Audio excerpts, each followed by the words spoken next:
Good evening, everyone. Buenos días. Buenas tardes, mejor dicho.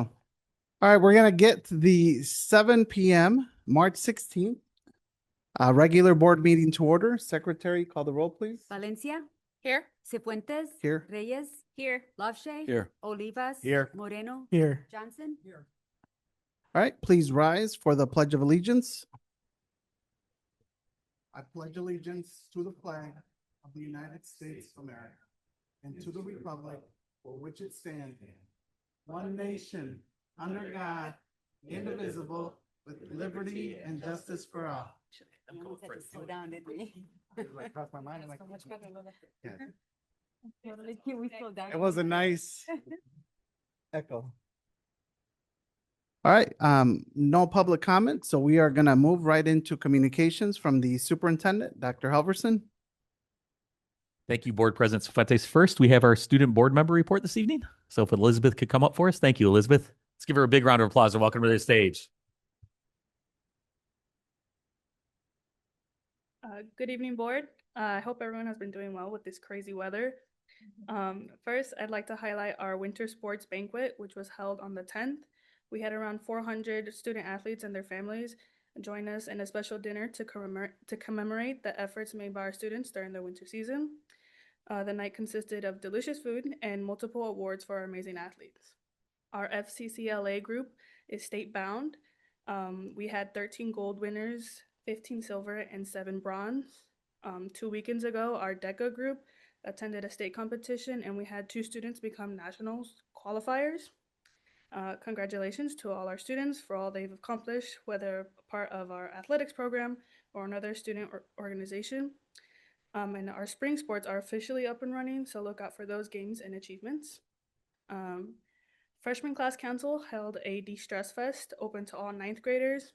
They had various activities for our students to participate in, from coloring pages to word searches to kinetic sand. This is a fun event to take a load off the freshmen as we approach the end of the 3rd quarter. NHS juniors and seniors also volunteered at the event to help monitor the stations and get to know their underclassmen. This Wednesday is a half day and also the day of Senior Class Council's Portillo's fundraiser in Oswego. From 11 a.m. to 7 p.m., Portillo's is giving Senior Class Council 20% of all sales, and they are currently in the middle of planning for prom. Whether using the code or an online or a flyer, Senior Class Council will greatly appreciate everyone's participation. Spring parent-teacher conferences occurred on the 5th, and it was very well attended, especially compared to the fall ones. We had a survey go out to students asking how they feel in the school. Students reported feeling highly connected and respected by their peers. They noticed an increase in student participation in events,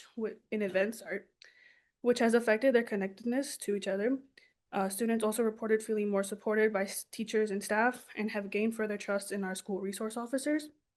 There's also been a reported increase in feeling safe within the school, specifically in bathrooms, which were previously rated low. And an overall sense of the school community is growing, and we hope it continues. Thank you.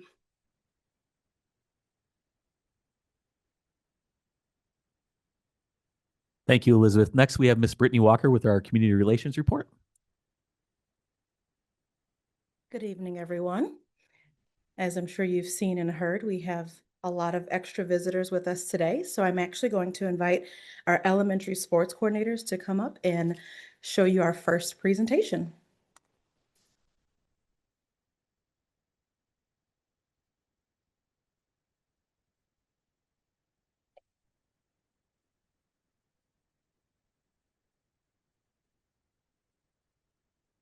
Good evening, everyone.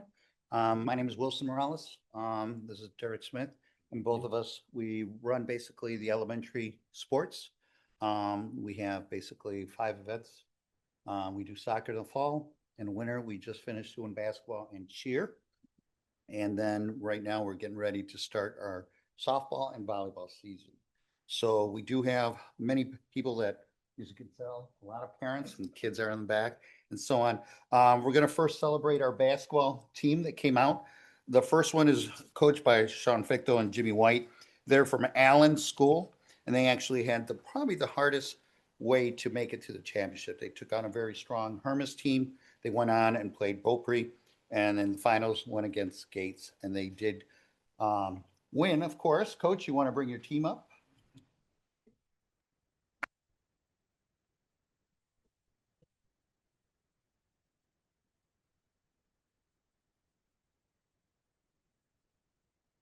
Both of the coaches do all the sports for Allen, and they split it. So they're always, the two of them, they take on their Allen team, and Allen usually comes up with a very strong team. Coaches, anything else about your team? Is all your team members here? No, we're missing about half of them. Half of them. So you can see it's a pretty big team. Okay. Anything All right. else? Your first picture? Yes. with the Oh, board. and they have a trophy. They put it back here. Every team has, this is the traveling trophy, but this one I'm gonna have to renew because it's beat up and their name is on it many times. And then they get a regular trophy that stays, and then one that travels that has all the schools' names on it, but I'm gonna have to replace that. I wanna hold that for the picture. All right, we're going to have the team actually come back a little bit further.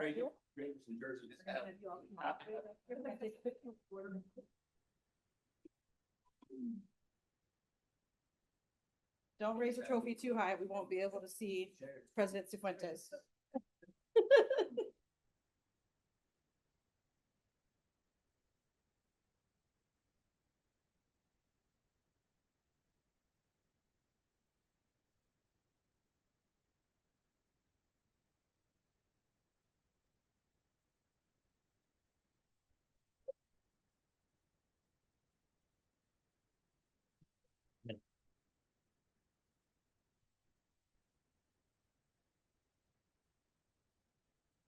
Thank you. Our second teams that are here is Rollins back there, and Rollins, by the way, in basketball, we had all 12 schools represented. In cheer, we had 9. It's very, very hard to find coaches for cheers with the skills they need and so on. We also want to acknowledge, I know I saw 4 board members. Thank you for coming and supporting us on that busy day. I know we had the pancake breakfast at East, and then we came here. As you can tell, they look great. This is the Rollins team, and Rollins had a coach. Is your whole team here?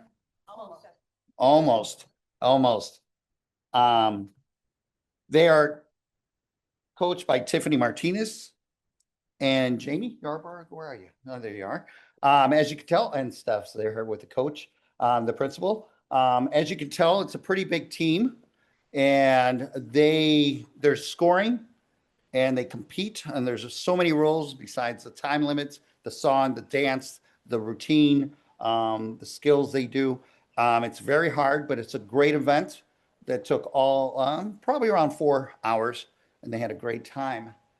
Coach, did you want to have them do a cheer real quick? Should we do a cheer so everyone can hear you? You're not ready for that, are you? All right. You guys want to spread out real quick? I put them on the spot. Sorry. Okay, they can do it. They're always ready. Ready?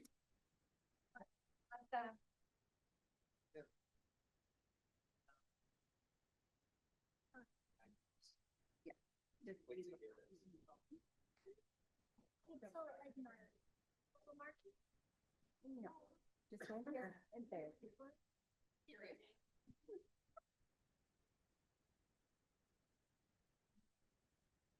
Come on, girl. 5, 6, 7, 8. Hey!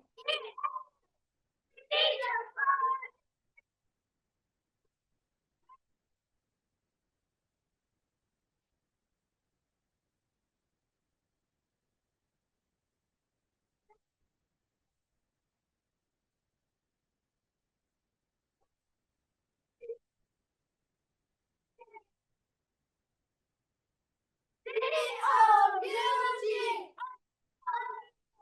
You know!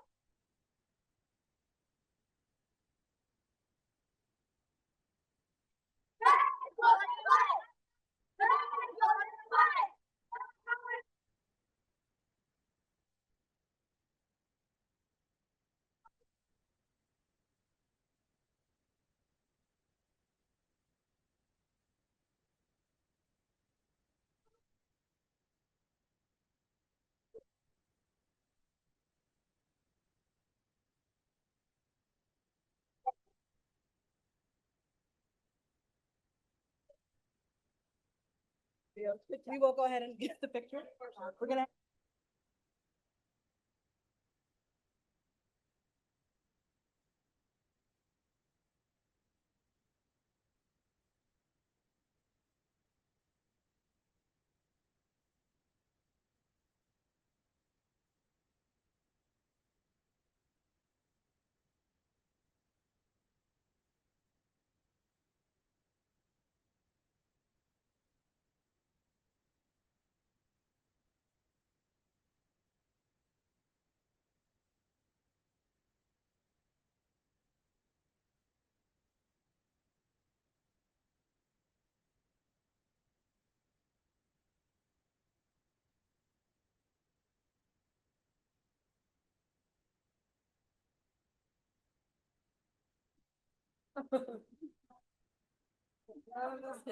Miss Walker, real quick while we're waiting for our girls wrestling team, I just have to say once again, thank you to Mr. Morales and to Mr. Smith for their leadership and running the youth programming. I know that Mr. Morales and Mr. De Los Santos started this program years ago. I can remember back to when I was teaching at Bardwell. That was probably some of the best moments I had was coaching the after-school soccer, after-school softball, and after-school basketball. If you want, you can ask Mr. Morales whose team won quite a bit because he had to change the rules for me. So, but that's beside the point. But awesome job. Thank you guys again, and congratulations to both those teams and all of our participants. Let's give them a warm round of applause.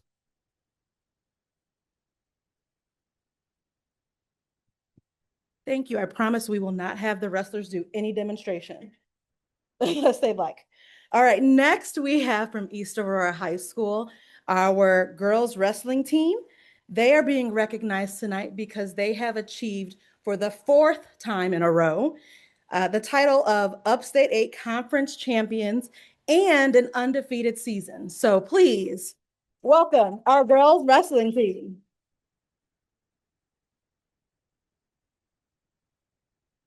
We should have had a walkout music or something. Ah, sorry. Sing, everybody. Yep, come on. Come on.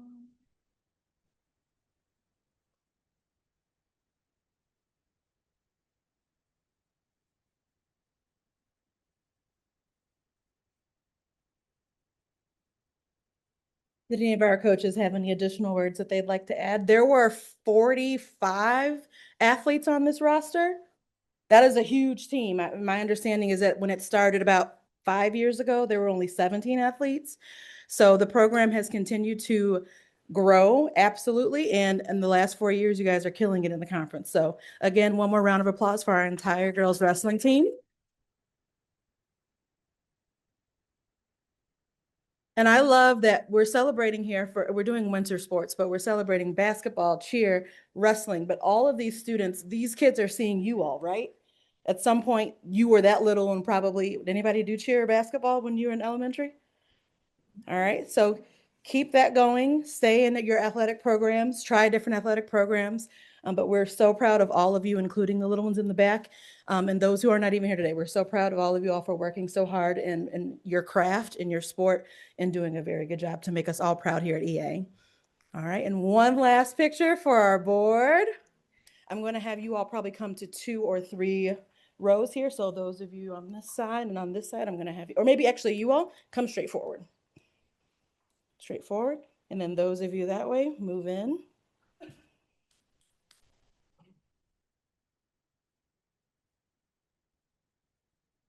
On your toes. A little bit more. Ready? On the count of 3, 1, 2, 3. No one blink. Everyone blinked when I said that. All right. Thank you and congratulations to all of our athletes.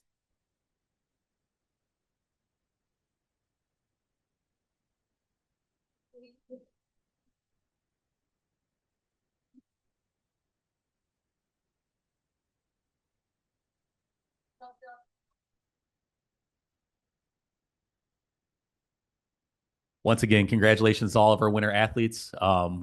Coaches, thank you for your awesome job you do with them. And students, thanks so much for participating and making EA so proud. What was that? Yes, great question. Let's take a 2-minute intermission because I know we've got students who have to get up early for school tomorrow. So you're welcome to stay, students, but you don't have to. We'll pause for 2 minutes. So parents, you're welcome to take your children with, but you're also welcome to stay. But we'll take a quick pause. So if you want to take off for the evening, you have time to do that as well. Okay.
All right, we'll continue with our board meeting this evening. Next, from communications from the superintendent, we have the 4C, which is our audit presentation. So I'm going to turn it over to Dr. Engel so he can introduce our guest this evening from Crow so he can go through our audit presentation for this evening. Okay, good evening, everybody. I've got Christine Torres and Hollis Hansen here from Crow. They're both partners, and Hollis just actually became a partner or is becoming a partner.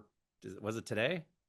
April 1st, so soon. So really happy for her. So they're going to go through the FY25 audit and the results. So this was everything that took place last year, not for this year. Okay. See, is this on? There we go. All right, so we're going to go through an overview of the audit, some high-level financial results, the results of the audit procedures, and then we'll talk through our required communications. So first on this slide, we have an overview of the audit just to give you kind of a high-level understanding of how much effort your team puts in to make it through this process. So we start every year in April with planning items. In June and July, we do a lot of interim testing. So we test a lot of federal grant compliance, controls, things like that. In September and October, we get into the bulk of our year-end testing. So your team closes the books for June 30, and then September and October, we're digging into all of those numbers, requesting samples, asking questions, things like that.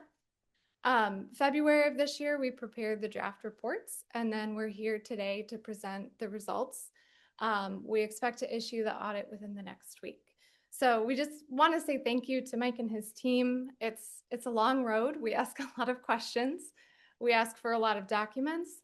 So it's really the result of the team's efforts that we're able to come here and present good results to you this evening.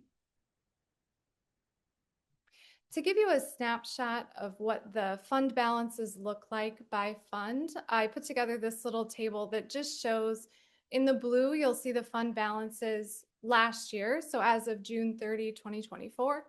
And then in the yellow is the balances as of June 30, 2025. The biggest change you'll probably notice here is that operations and maintenance had a significant increase. And then the capital projects balance is actually negative as of June 30, 2025. So that's because your bond issuance in fiscal 25 was recognized in O&M, but that money will be spent on expenditures out of capital projects. So that's why you see that mismatch there. So the results of our services are listed on this slide. First, we do an audit of the district's financial statements, and we're expecting to issue an unmodified opinion, which is the good one. That means that we were able to get comfortable with all of the balances. There aren't any balances that we either couldn't get support for or disagree with. We're also issuing a report under government auditing standards, which requires us to go a step further on top of US generally accepted auditing standards and look further at controls. So in that report, we have two findings, which are the same as what we've had in recent years. The first is that we assist your team with preparing the financial statements and the schedule of expenditures of federal awards, which is very common for a district. And then the second finding is that we would like to see the district perform a secondary review over transactions posted by the treasurer. The next report we issue is a report on federal major programs. There's a calculation we go through to determine which programs are considered to be major for the year. This year, the major programs were Title I, ESSER, and Medicaid. We did not have any control or compliance findings in our testing of those programs. And then the last service that we assist with is in preparing the ISB AFR. So within the next week, we'll submit that to the state. And I'll turn it over to Christine to go through our required communications. Great, thank you. So as we go through our testing, we're taking a look at so many different things. We're taking a look at the numbers themselves, the support, as well as what management is using to come up with those amounts. So all of those significant accounting policies are included within the notes to the financial statements to help explain those numbers that are presented. One of the big things that happened this year, well, there's multiple big things that happened this year in your district, and I'll cover all of those here in a minute, but one of them was a new accounting standard on compensated absences. So compensated absences is sick time, vacation time, time that the employees have accrued based on their length of service here. Previously, what was required to be recorded was the amount that would be paid out if someone were to leave the district. That was all that had to be recorded. Under this standard, the GASB took another look at it and said, well, that is a liability, but in addition to that, a liability would be what someone has earned and is going to take as sick time in the future. So there's two parts now. One, what has been earned and will be taken as sick time over the next year, and the portion that'll be paid out. The problem with this is not always tracked in this manner.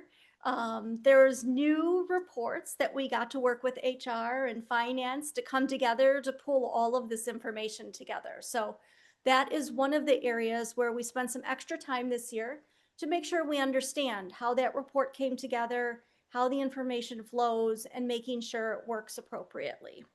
So you'll see that within the financial statements as a new statement that was implemented this year. As a result, as we go through, we're taking a look at what estimates are out there and included within the financial statements. And we've added now compensated absences onto that, because what we're trying to understand is, right, what you think will be taken. People always leave. There's always some time that is not taken and just gets lost. So that's now an estimate where we're taking a look and saying, okay, what portion of that time do we think will be taken? And now that this is something that we're doing, over the next few years, as the trends come together, we'll get a better understanding of that trend over time. Capital assets, how long an asset is useful for, that's something that continues to be an estimate. You do have a policy on average, how long most assets' lives are, and we continue to look at that, as well as the pension and post-retirement liabilities. That's always a big number. We spend some time understanding those assumptions. And a lot of those assumptions are also controlled by the plan, not necessarily your district. So that is something that we're looking at those larger pension organizations to develop. We did note some corrected misstatements as we went through the audit this year. Those are items that we got a trial balance. And then as we went through the audit, we made some corrections to those and posted those accounts. And then we had 2 uncorrected misstatements as well. When we take a look at everything that went through this fiscal year, when I say the district was busy, I mean they were not only busy with our audit. Some of the other things that happened is you had audits by IMRF, you had audits by the state, probably a constant state of audit is what I'm thinking you felt like you were in. And the new financial software. And I'm going to tell you that's probably the biggest and hardest change. So what happens there is we're looking at data on your old system. We're asking questions on that at the same time that your staff is implementing a new system trying to understand it, get data transferred over, a new chart of accounts. So then when we come in and we're saying, okay, well, we're looking at this number, everybody has to like go back in time and be like, okay, on the old system, it's this, on the new system, it's that. So definitely a lot going on there. And then on top of it, the federal government this fiscal year, they put out guidance on how we are to test our federal grants. And normally that comes out in May, and it was not released until Thanksgiving this year. So when I say there were challenges in the audit, I don't mean that negatively on your group. What I mean is there are challenges from outside forces that were in play on this audit this year. So we have reached the end of the audit. We're all getting excited about the next audit already. But it was a good year. We really appreciate all of the time and effort that everybody here puts forth, especially when we ask all of the grant questions. That's something that not goes past the finance department and into a lot of the specialty areas. So a long time coming, but good news here at the end that we've reached the end of this audit. We have positive thoughts about next year with the system in place and moving forward. Any questions that we can take on the audit, the process? Real quick, so I know what the city, like in May every year, they got really low on money because of the property taxes. A, do we have that question? And B, looking at our audit, our bond rating should be the same, not going to change? Yeah, no issues with the bond rating. Your positive fund balances all support Okay. that. There's no liabilities that you're not current on. You don't have huge interfunds between different funds that can't be repaid. So there shouldn't be any issues with that. So ours went through June where the property taxes weren't that bad yet. So I'll let Mike talk about after that. So the one good thing about evidence-based funding is it comes in on the 10th and 25th of every month. So we get 2 payments from the state continuously. So we don't have the highs and lows of, let's say, tax money coming in the spring and then the dip down, and then tax money again in the fall and the dip down. We're much more, if you look at our fund balances month by month, we might vary about 20 million over the course of a year. That's about it from the high and the low. So we don't have the big dips. Okay, great. Thank you. You're welcome. I have a question. So I know you guys said you guys are transitioning from the old program to the new one. So this is the last year you guys will have that problem from transferring all the stuff from the old program to the new one, right? Correct. Starting next year, just straight on the new one, right? Well, so Or- it's actually 2 months. I think Oh. it's 2 months. Yeah, there's June. 2 months on the old system. And then they're transferring the data over to the new system. And then it's, And then it's good. okay. Yeah, we went live October 1st. So the data Okay. between July 1st and October 1st is still on the old versus the new. Okay, for sure. Sounds fun. Thank you, ladies, very much. Appreciate it. Thank you. Thanks for Yeah. having us tonight. Thank you. Next, we're moving down to D1, and the first item we have is Krug School emergency repairs, and I'm going to turn it over to Mr. Andy Allen, not Andy Angle, Andy Allen, to talk a little bit about the recent repairs we had to do at Krug. Sorry about that, Andy. Thanks. Appreciate that. So unfortunately, we had some repairs we had to conduct at Krug recently. There was a sewer backup on Tuesday last week. Excuse me. It did back up the whole building. With the maintenance team, we started investigating options, what to do. We did have to close school for the day to move the students because of it, because we couldn't guarantee it. We got a portable bathroom delivered. There is a significant clog all the way down to where the main connects to the city, which is another almost a block from that. The far right red circle down there is a hidden manhole cover that's under 22 inches of asphalt and gravel that the maintenance team thankfully knew was there in that area, but we've never had it and it should never been buried. So we're not sure who buried it. But from that line down, it was actually clogged. And then that created backup all the way down our line. The red circle areas are problem areas for us. We also had a semi-collapsed line coming out of the new section, which is that red line coming out of the new section behind that. And it was not collapsed per se. It was a clean out that someone had crushed down in the tube. So a 6-inch tube had only about 2 inches of gap to let anything through. So I had multiple issues there. We added a couple cleanouts. Still ongoing is we do need to fix the minor break up by the lower right-hand side of that picture there. I guess it'd be the southeast corner. And we do need to bring the manhole cover up to the or to the level of the road. I did work with the Village of Montgomery and the Fox Metro and the City of Aurora.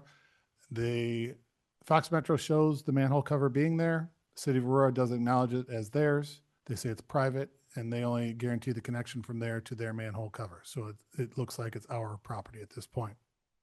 So we're responsible for raising it up to grade and fixing the line, because the line is actually on our property that's damaged. We don't know how it got damaged, but we can see it with the camera when we put it in there, and that will degrade and potentially collapse over time, which is a bad situation. So I did get an estimate from the gentleman that helped us out from Stokes Construction. It's about $8,800 to fix that right now and get us back up to better than we were before. So hoping, if you're okay, just to proceed with that fix and get it done. What was the amount again, Mr. Allen? 8,800 was Okay. his estimate he sent me today. So Yeah, not 88,000. Yeah, no, 8,800. Thank you. Yeah, thank you. It's a sewer line. Yes. And without the sewer line, we can't have school. So if it's not working. So we just wanted to bring it to the attention of the board to let you know that we had an emergency situation that we've already had to spend some funds on last week, expend some funds on last week, and we'll continue to get it up and going. I have to say, great job by Andy Allen and the Buildings and Grounds team. I see Merle and Tim are both here. I know they were over there for quite a few days helping out. So thank you, gentlemen. And then also to the Krug staff, Krug administration, they were very flexible in the situation. We did have some students get picked up early. Then we had some students come to Bardwell. So it was overall, we made a lemonade out of lemons for sure. So, all right. Next, moving on to middle school football. So I think previously we had some conversations around middle school football, and the board just wanted updates as far as where we're at in the process and the approximate cost for us. So regarding middle school football, the next steps, we've made significant progress in several key areas. We've started coaching interviews as we begin to assemble the right staff for the program, and we've got draft schedules that have been created to ensure a structured and competitive season with other schools in the school districts in the area. We also have confirmed that our insurance carrier, that middle school football is covered under our current plan, so it eliminates the need for additional coverage or additional costs. In terms of the cost, because I know that we had a couple questions from the board members, we're looking at uniforms that are estimated at $4,649, and that's for the entire program there. Remember, this is all 4 schools together on one team. And practice equipment and practice uniforms combined are projected at approximately $13,000, a figure that was supported by 3 quotes obtained during the procurement process. So we've got those quotes. We're confident that the program is on track and moving forward. And I just wanted to make sure that to see if the board had any follow-up questions as we continue to proceed with this. We've got to make sure we continue with the planning of it. Okay, great. Next, I'm going to turn it back to Dr. Engel again. We're going to talk about a gas utility update with Bethany Thompson. So I'll turn that over to Dr. Engel. All right, so we have Becky Thompson here from NANIA. She's our energy consultant that we use. And she's going to give an update on natural gas and electricity costs and provide us with a little bit of kind of what's currently going on in the world. Yeah. Sir, Nope, there you go. we're good? Okay, great. Well, thank you for having me. Thank you for the introduction, Mike. So I'm Becky Thompson with NANIA Energy. We have been working with the district as your energy consultant for almost 8 years now. Hard to believe. And so we are a third party. So we help with the procurement process, run the RFPs for natural gas and electricity. So for any newer members of the board who maybe haven't gone through this process before, you have ComEd and you have NICOR, but the actual supply itself is traded on the open commodities market, like corn or soybeans. So this is a way to establish cost certainty, budget stability, and eliminate some of the risk of energy prices in the marketplace. While at your home, when you receive your ComEd bill, it's kind of a static rate each month. For large commercial users, large school districts, it's actually a variable rate every month. And it's often reactive to the things that we're seeing in the market. So if we have some extreme weather and prices go up, you would be subject to that if you did not have a fixed price in place. So that's what we're doing here. We're establishing some cost certainty for you, but this is kind of like an insurance policy for a very large operating cost for your district. So let's talk about what's going on. Energy has obviously been in the news a lot. It's making a lot of headlines. And some aspect of that is a sense of urgency, especially coming off of the last week of January where we had some cold weather. We saw energy prices really spike. But really what we're seeing is global demand for energy is increasing. These data centers are no joke. Some of these are the size of Manhattan, and they are increasing a state's electricity usage by 20%. And they're very quickly built, right? It's basically just a warehouse of supercomputers, so they can go up within about a year or two. However, the supply that's needed to run those data centers is not keeping up. And so what that means is if we think of economics, what happens when your demand outpaces your available supply? Energy prices are going up, right? Natural gas and electricity are actually pretty closely correlated because about 40% of the nation's electricity is made with natural gas. So when natural gas sneezes, we say electricity gets a cold. And so you'll see them kind of go up at the same time. So obviously there's a lot going on with both of these items. And continued geopolitical and new geopolitical conflict is definitely having a sway here. So you'll hear me often say throughout the course of this presentation the word volatility. It's important to understand that volatility doesn't just mean prices going up, it means prices going up and down very quickly and unpredictably. And so that's what we're doing here this evening. Starting with your current state of your electricity contract, it expires in September of this year. You have a fixed rate currently in place with Smartest Energy, and we're back here doing this same exact thing a little over 2 years ago. What's a little bit different about now is I think that it's important to have this discussion early on. You're not obligated to move forward at this point, but given some of the uncertainty in the marketplace, having a little more runway to have this conversation and have this discussion now, I think is really imperative because we don't know where things are going to go, but current indications show that likely energy prices will continue to climb between now and when your current contract expires. So, how does procurement for energy work? Well, here at EA, we do something a little bit different. Some of you may be familiar with this concept, but it may be new to some of you. But rather than just doing a traditional kind of sealed RFP where everyone submits one bid on a Tuesday morning, it is what it is, you take the lowest of them and then move forward. We actually do that to run a pre-qualifying round to vet all of our energy suppliers. But then we take it one step further in what's called a live reverse auction. So if you're familiar with eBay, this is like eBay in reverse for buying gas and electricity.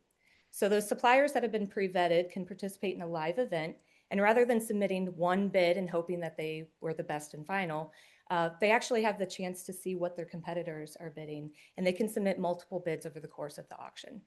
They last starting at 15 minutes, and then as the auction progresses, in the last 2 minutes, this is the spot that I love that I wish eBay would enact. In the last 2 minutes of the auction, any additional bids that are received resets the timer to 2 minutes. So while it's a 15-minute minimum for an auction, right now we have been seeing with the competition the last 25 to 30 minutes. So with every additional bid and every reset of that clock, EA is saving taxpayer dollars on their energy cost. We can do this because it's commodity. So long as everyone is pre-vetted and all suppliers' terms and conditions of their contracts are the same, no one's electricity is better than someone else's electricity. It's the same electrons flowing through the lines. So what we're seeing here and what the motion is for this evening is this pre-qualifying round, because coming to you and just saying we want to run an auction and without any quantifiers for you, we understand you need to see some numbers in front of you. So what we see the qualifying rates as of last week is that first line. And because the market is pretty unpredictable and if it changes, even just a little bit coming back to every single board meeting, we enact what's there, and the orange is the market contingency, which is a 10% above the bid that we received on March 9th. And if you choose to approve this evening, then we would be conducting these live auctions on Thursday. And if the rates received are below that market contingency threshold, then administration has the authority to execute an agreement that day. Because we are stripping out any potential cushion and getting back down to the bare bones minimum cost for those suppliers, they cannot wait. We can't get pricing and then wait a week to then execute it. It has to be executed before the close of the market that day. So that's why we go about it that way. Okay. Moving on to natural gas. Again, same time frame that the last time that we did this, we aligned the contracts so that they both expire in the September timeframe. So they would both represent a September 2026 start date in the new fiscal year. You have currently a great rate right under 40 cents a therm.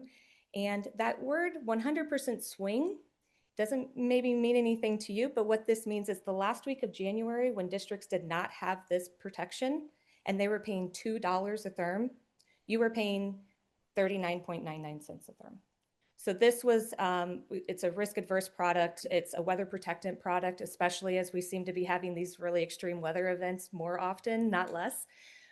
So this product offers you absolute insulation and has worked very well for you, especially as we've had Winter Storm Uri, Winter Storm Fern, and those continue to occur. So again, getting back to that budget stability and that cost management. This graph, maybe I should have started with this. When I'm talking about volatility and seeing how things are really uncertain right now, these are the historical gas prices going back to 2007. And quite often people ask me, what is a good time of year to go to market? And it used to be because buying electricity or buying natural gas made sense in certain times of the year around different weather seasons. That's not really the case anymore because weather is just a factor of many that is driving what energy prices are doing. And I think this graph really illustrates that. So you see back in 2008 in the housing crisis, prices spiked over $1 a therm. And then we experienced this more recently with the Russian-Ukrainian conflict. In an environment where geopolitical and economical issues are really impacting the energy market more than ever, and given where we're at today, there's definitely more upside risk from where I sit versus downside between now and September of where energy prices could go. So again, I think acting now may be in your best interest because if prices continue to go up and your contracts expire in September, at that point you're, out of the waiting game and you have to accept what is out there. So just wanted to share this for what it's worth. What we have not seen quite yet is the new development in the Middle East have a drastic impact on energy prices. There's been some blips up and down, but relatively speaking, we haven't seen too much yet. And this is following the path of what the Russian-Ukrainian conflict a few years ago. There wasn't an immediate impact on the markets. It was a slow and steady progression over the next 8 to 10 months. So again, I think we're still in this window, which is why we're bringing this to this board meeting to have this conversation. Next month, it may be different. 2 months from now, it may be even different still. So any questions on that portion of it yet? Okay. So same kind of slide, but for natural gas, establishing those auction thresholds, again, the qualifying rates from last week, the same product that you have currently. It offers you the most risk protection and weather certainty. And again, same thing with the market contingency threshold of that 10% above what we received last week.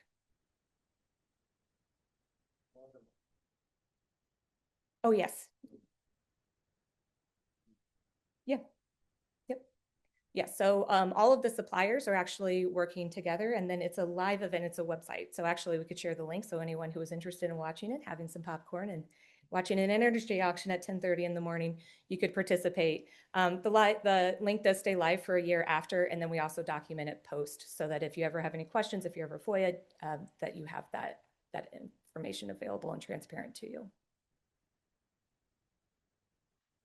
Okie dokie. So with that, I think I've kind of belabored this point a little, but I think that having this conversation now and participating in the auctions now before we see greater impacts to the energy rates is maybe a good idea. So with that, I'll open it up to any questions that you have. Good job protecting the district's interest for many years. So Thank you. Thank you. So you're recommending 5 years, 60 months? Is that what you're recommending? So the motion is for a term not to exceed 60 months. Right. When we run the auction, it's 1, 2, 3, 4, 5 years simultaneously for each commodity. So then administration can have a discussion because on auction day, it may be that the 3-year is the low bid. And so we'll have a discussion, is the 3-year in the district's best interest? So we don't want to kind of pigeonhole you into one specific term today unless that is the desire of the board. So it's just a term not to exceed up to 60 months. Okay. All right. Okay. Well, thank you so much for your time. I appreciate it. Thank you. Ready? Yeah. So Becky, once again, thank you for that presentation. And with that, I have a motion to approve the gas and electric contract of no more than 60 months in length and subject to no more than 10% of the rates collected on March 9th, 2026. Is there a motion? So moved. Second.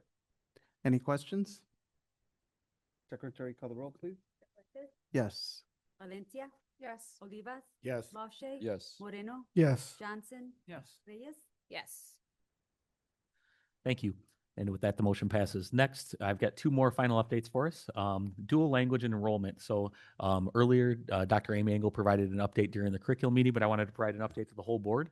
For our elementary dual language, registration is still underway, and with over 84% of our preschool and elementary families registered. So we've got 84% registered, which is great. We currently have 81% of our families requesting dual language programming. At this time, we anticipate hosting dual language programming in all of our elementary buildings and still reviewing registration numbers to determine potential hub sites for our English-only and sheltered instruction. Next week, on March 25th, is the final day for guaranteed program placement for our elementary families. At that point in time, we will be able to build out our programming placement and communicate it out to our families. Families will then have a 10-day window to change their program request so they can remain in their base building if desired. We anticipate communicating this information out with families by the end of next week. So that's just a little update on where we're at with elementary. As far as middle school dual programming, dual language, we have been reviewing our existing middle school dual language programming and how to support our families with Spanish biliteracy instruction moving forward, as this is the first cohort of fully dual language students moving from 5th grade into middle school across the district. In the last few weeks, we met with principals and cabinet members to discuss how we will continue to foster biliteracy at all our middle schools. This week, we are formalizing our communication plan with all other parties. We are scheduled to share information throughout next week. Early next week, we plan to meet with middle school dual language teachers to discuss what the middle school model will look like. After that, we will communicate with all middle school staff, and then we'll share the programming plans with our students and families as well. So I just wanted to provide an update on where we're at with dual language. Any questions about that? Okay. And finally, I got to attend a really cool event on Saturday night. So on Saturday, March 14th, I had the distinct honor of attending the military ball and serving as the keynote speaker for the NJROTC. It was an experience that proved to be a powerful reminder of what is possible when students truly feel they belong. The evening was a living reflection of the culture that the NJROTC commander and instructors have so intentionally built. The respect the cadets hold for their program, their instructors, and one another was unmistakable and deeply moving. Equally impressive were the interactions among the instructors and staff who modeled a nurturing approach rooted in genuine care, a spirit of fun, and a shared commitment to the team. It was a clear and inspiring example of how that sense of collective purpose can cultivate authentic belonging. So once again, just a kudos to the NJROTC leadership as well as our cadets. An amazing event. We had to shift a little bit where everybody had to wear formal wear as opposed to the cadets wearing their regalia, but it was just an awesome event, something that was really cool to see. Kids get out there and started dancing. And at that point, I got out of there at that point, but it was a great evening for sure. So a couple of the board members have seen me try to dance at an event before, and we didn't want to see that again. So that concludes the superintendent's report this evening. I'll turn it back over to Board President Fuentes. All right, we'll continue to section 5. Motion to approve the following consent agenda as listed. So moved. Second. Any questions? Secretary, call the roll, please.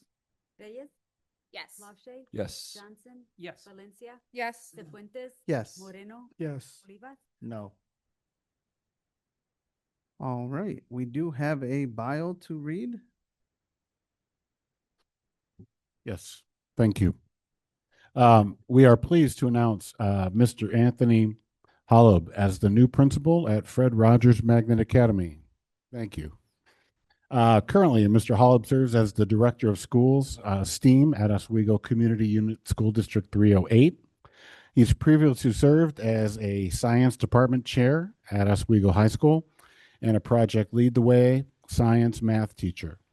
Mr. Holub holds a Master's of Arts in Educational Administration from Governor State University and a Bachelor's of Arts in Math and Physics from North Central College. Welcome to East Aurora District 131 and congratulations on your appointment.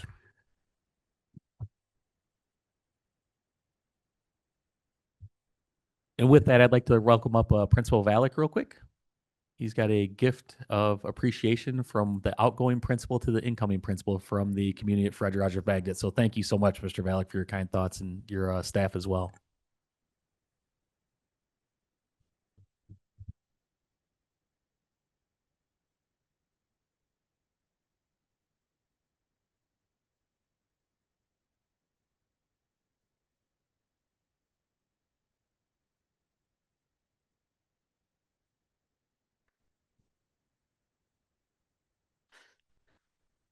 All right, moving on to our Finance and Personnel Committee with Ms. Reyes. Thank you, President Cifuentes. Good evening, everyone. Buenas noches a todos. The Finance and Personnel Committee meeting was held on March 2nd, 2026 at the Administrative Center and was called to order at 5:30 p.m. and there were no public comments. Dr. Engel presented us that night with the district's donations and the committee agreed that the donations were all in order. He also reviewed the January 2026 financial reports and we noted that the district's finances appeared to be in good order as well. Dr. Engel then also provided an update on the district's vended beverage contract, which is in its final year with Coca-Cola. Proposals were requested from Coca-Cola, PepsiCo, and the Illinois Department of Human Services Business Enterprise Program. PepsiCo submitted the highest commission proposal, which would generate nearly $1,000 more per year than Coca-Cola's estimated annual return of approximately $3,800. The committee agreed to move forward with PepsiCo's proposal, which will be presented for approval at the March 16th, which was presented for approval at the March 16th board meeting. Later tonight. He then also summarized the Bloom Township Trustees of Schools annual investment report, which showed an average return of approximately 4% for fiscal year 2025, resulting in nearly $7.3 million in interest allocated to the district. Additionally, he provided an update on the district's gas and electric utility contracts, which expired on August 31st, and discussed the possibility of using a reverse bid process to explore potential cost savings, which we just heard about earlier. Dr. Ballard then presented a recommendation to approve 5.16 FTE overloads for Waldo Middle School staff who covered classes during a teacher's absence from December 1st, 2025 through January 16th, 2026, when a substitute could not be secured. This item was brought forward for action at the full board meeting that night. Finally, Dr. Ballard requested approval to post vacancies for substitute custodian and substitute office staff positions in order to establish a substitute pool and ensure operational continuity for daily and longer-term assignments. This request was made in coordination with the union. The meeting then adjourned at 5:41 p.m. that night. And we do have two action items tonight. 6.B.1, motion to approve the vended beverage agreement with PepsiCo from July 1, 2026 through June 30th, 2029. So moved. Second. Any questions? Secretary, call the roll, please. Valencia, Yes. Cefuentes. Yes. Moreno, Yes. Olivas, Yes. Reyes, Yes. Johnson, Yes. Lache. Yes. 6.B.2, motion to approve posting the vacancies for substitute custodian and substitute office staff roles. So moved. Second. Any questions? Secretary, call the roll, please. Cefuentes. Yes. Valencia, Yes. Olivas, Yes. Moreno, Yes. Johnson, Yes. Reyes, Yes. Lache. Yes. Our next meeting will be held on Tuesday, April 7th, 2026 at 5:30 p.m. here at the Administrative Center. And that concludes my report. All right, thank you. Moving on to Curriculum and Programs Committee with Mr. Olivas. Thank you, Mr. Fuentes. We did have our curriculum committee meeting this evening here at the Admin Center at 6 p.m. I will be providing some of those minutes on Tuesday, April 7th.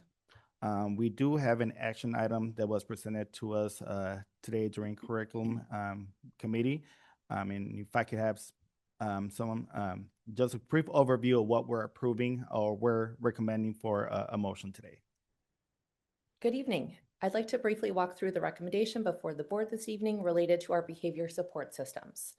Currently, the district uses two programs, Handle with Care and CPI, to support staff when students experience significant behavioral escalations. Both programs focus on de-escalation strategies. The recommendation tonight is not to replace, but to add an additional layer of support for our youngest learners. We are proposing the adoption of the UKURO system for our pre-K and elementary settings. UKURO is a trauma-informed approach that focuses heavily on prevention. Handle with Care would remain in place, where crisis response systems are still appropriate based on student age and behavioral needs. But by adding UKURO at the earlier grade levels, we'd strengthen the continuum of supports across the district. If approved, staff training would begin this spring with the intent to utilize UCURO as a preventative measure during extended school year 2026. I'm happy to answer any questions the board may have. Thank you. Thank you. All right, we do have a motion, motion to approve the purchase of resource for the extended school year summer program food from Uriku in the amount of $38,060. So moved. Second. Any questions?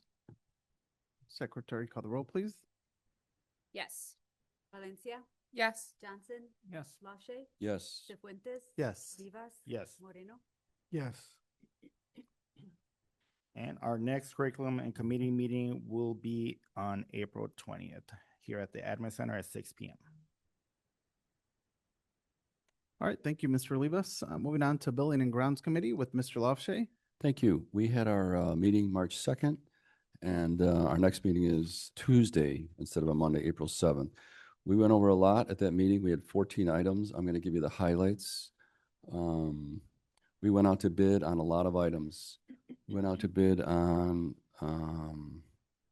Oak Park gutters. We went out to bid on the asbestos removal for the high school and Beaupre. And we got, on all these, Mr. Allen did a great job sending it out to a huge list of bidders. Some we got 2 bids, some we got 11 or 12 bids. We went out to bid on flooring on Allen, Dietrich, Krug, and Beaupre. We went out to bid on the windows that are needed for the administrative center. We went out to bid on site improvements that were needed for Fred Rogers playground and basketball courts. And let's see, we discussed buying Chromebooks for the 2nd, 6th, and 9th grade.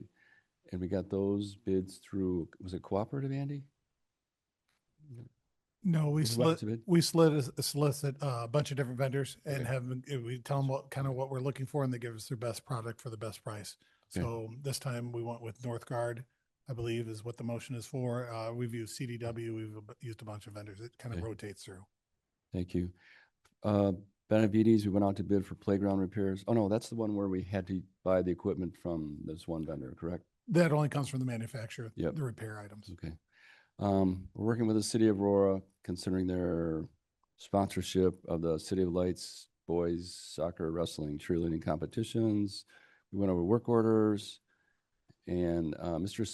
Cifuentes brought up concern at the high school, some of the furniture, but Mr. Allen has spoken to the manufacturer, and he has a meeting coming up to see if we can get some of those replaced under warranty. And then Dr. Halverson reported that our grants person received a grant for $500,000 from Senator Karina Villa for a new roof for East Aurora High School. So we got a bunch of action items. The first is 8B1, motion to approve the resolution authorizing the sale, recycle of personal property, which is basically the disposal of IT equipment. Somebody want to make that motion? So move. Second. Any questions? Secretary, call the roll, please. Valencia, Yes. LaShay, Yes. Johnson, Yes. Reyes, Yes. Moreno, Yes. Cefuentes. Yes. Olivas. Yes. The next item is 8B2, talking about facility assessment, but our committee has decided to send that out to bid. So we're going to remove that. There will not be action on that tonight. Third, 8B3, motion to award the base bid and alternates 1 and 2 for East Aurora High School and Beaupre School asbestos abatement to Kinsale Contracting Group in the amount of $101,900. So move. Second. Any questions? Secretary, call the roll, please. Cefuentes. Yes. Valencia, Yes. Olivas. Yes. LaShay. Yes. Moreno. Yes. Johnson. Yes. Reyes. Yes. Next is 8B4, motion to award the base bid 1A and 1B for Oak Park and Krug School asbestos abatement to Colfax Corporation in the amount of $84,250. So moved. Second. Any questions? Secretary call the roll, please. Reyes, Yes. LaShay. Yes. Johnson, Yes. Valencia, Yes. Cefuentes. Yes. Moreno. Yes. Olivas. Yes. Next is 8B5, motion to award the base bid 2, 3, and 4 for Allen, Dietrich, and Krug Elementary Schools flooring replacement to Pinnacle Flooring Company in the amount of $157,500. So moved. Second.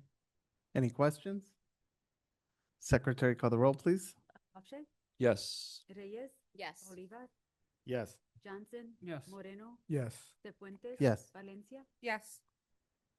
Next is 8B6, motion to award base bid 5 and alternate 1 for Bow Preschool flooring replacement to Taza Construction, DBA of Tiles and Styles LLC in the amount of $113,861.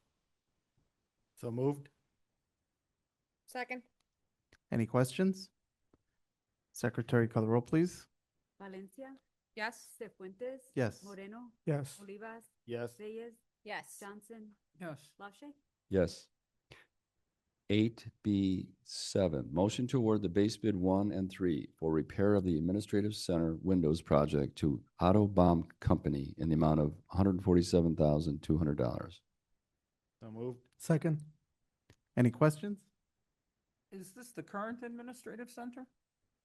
Yes. Really? It And is. we don't have any warranty on the work? The, oh, No, there was no warranty on the work as we looked into it. Mr. Andy Allen reached out. These are the windows that were restored because they were the natural windows that came with the property. They were restored. And unfortunately, the entire building over the next 2 years will probably have to look at this because there are a lot of those that are leaking at this point in time. So they're going to have to be stripped down, painted, recaulked, resealed. And right now, Andy, this is for the south and the west side of the building? It's the west side and south side. I think it's 51 windows this year. No. Wow. I- That's unfortunate. I agree with Board Member Johnson. It's a little much, but it's historic. That's why, right? We do the wood windows. They make it really difficult in these historic districts. Yeah, if we start trying to pull them out, we have to go back to the Historic Society, get permission to do it, and then we're gonna have to look at replace them all. So we're trying to prevent that from happening. And some of the sills are starting to rot and pieces like that. So we're trying to get them taken care of the best we can and last longer. So. I have a question. Do we all know what happened to the windows? A brief on the board? Or do we need a brief for like the item? Does everybody know what happened? Andy, to the windows? you want to just provide a little bit of an Sure. update as far as when when the building was rehabbed and How do you guys know? When the building was rehabbed and redone, there was historic windows that went through the historic side, and that was a requirement to keep those historic windows. So they were taken out, repaired. They put some new wood in here and there, but then they just painted them and put them back in. It doesn't look like the primer or the paint was put on real well. So there's only like a layer and a half of it, but there's not really a way to deal with it. So now it's peeling off and stripping off. So now we're getting rotten areas at the sills. So now it's leaking. I think Dr. Engel had water in his room today just from the snow that we had and the rain over the weekend that had to dry out on the carpet.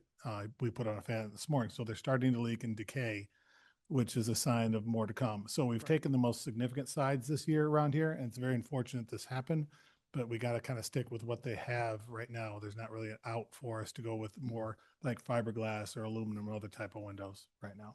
And to replace the entire thing would be cost prohibitive in a lot of ways because we have to try to restore it back to what it was. So all the windows in this room, because it was a new addition, are look-alike windows. So we'd have to do that for all the rest of them in that section.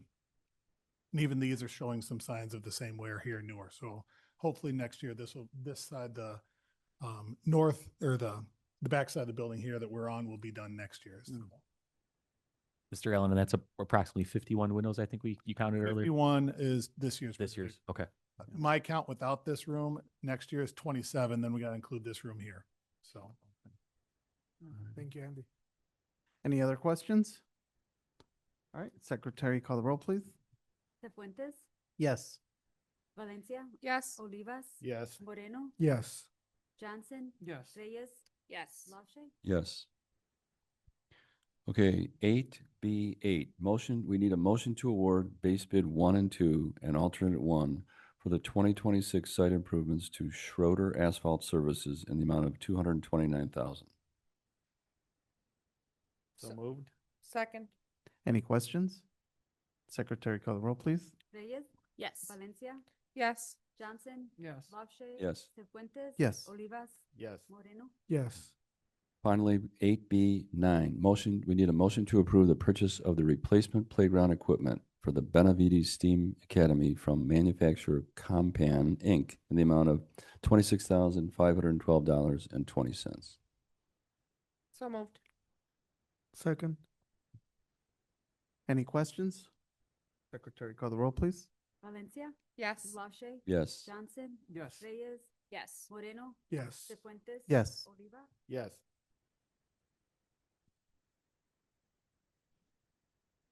All right, with that, we're going to go into executive session for the purpose of discussing student discipline, land acquisition, negotiations, pending litigation, and the appointment, employment, performance, compensation, and dismissal of a specific employee. So move. Second. Secretary, call the roll, please. Valencia. Yes. Cefuentes. Yes. Reyes. Yes. LaShay. Yes. Olivas. Yes. Moreno. Yes. Johnson. Yes.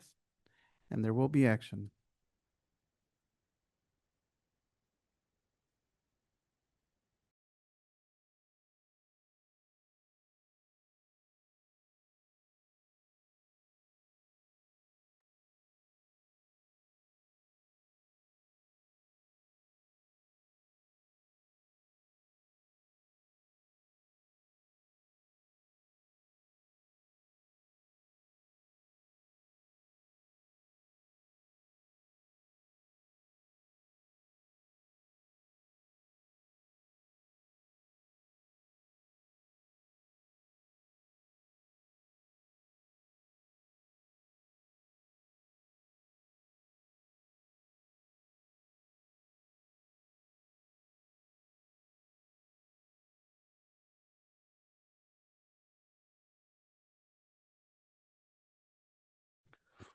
Motion to reconvene from executive session. So moved. Second.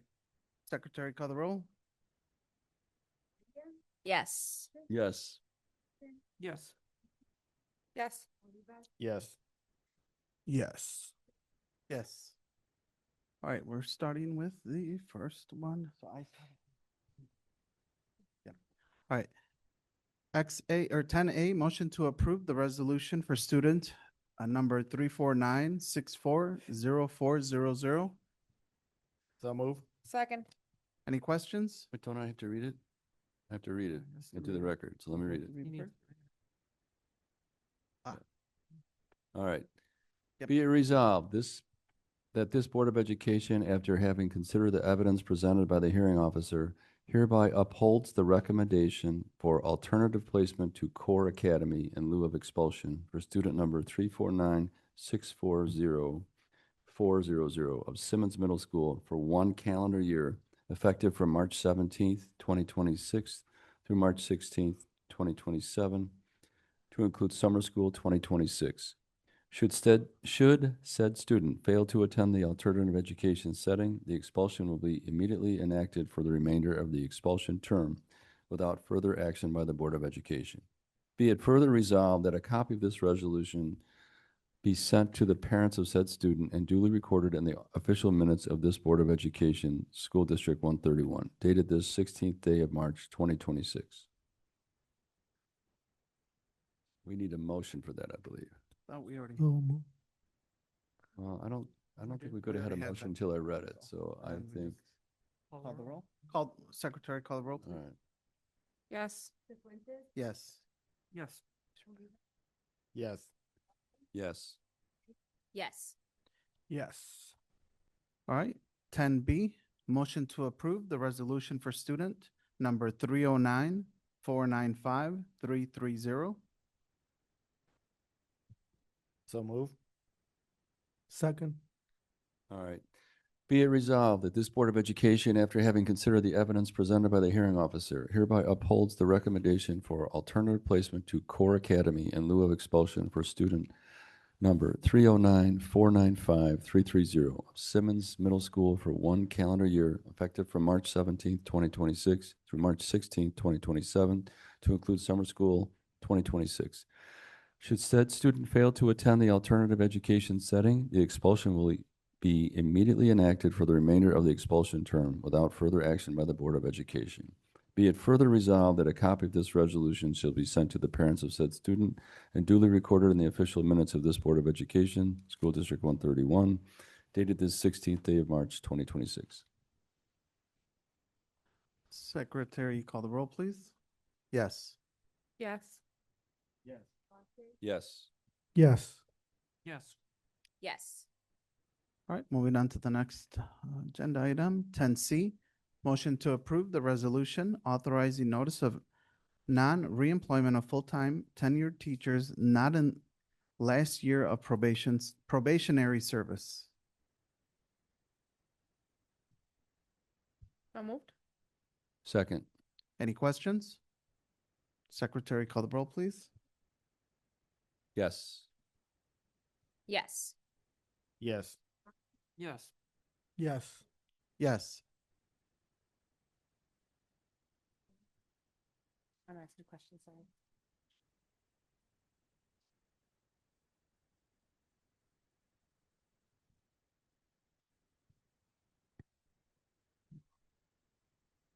Yes.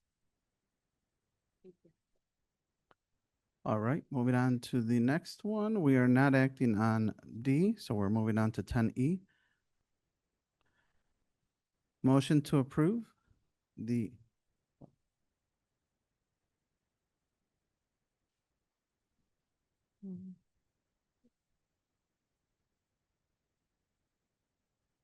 read that one. All right, motion to approve the resolution authorizing non-reemployment of non-tenured administrator. So moved. Second. Any questions? Secretary, call the roll, please. Yes. Yes. Yes. Yes. Yes. Yes. Yes. All right, 10F.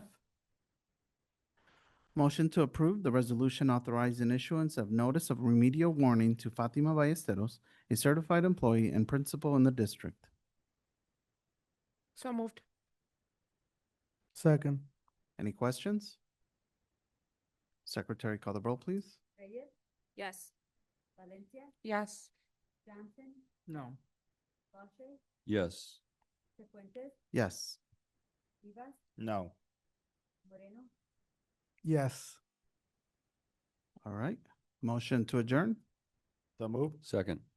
Secretary, call the roll, please. Yes. Yes. Yes. Yes. Yes. Yes. Yes. We're adjourned. Well,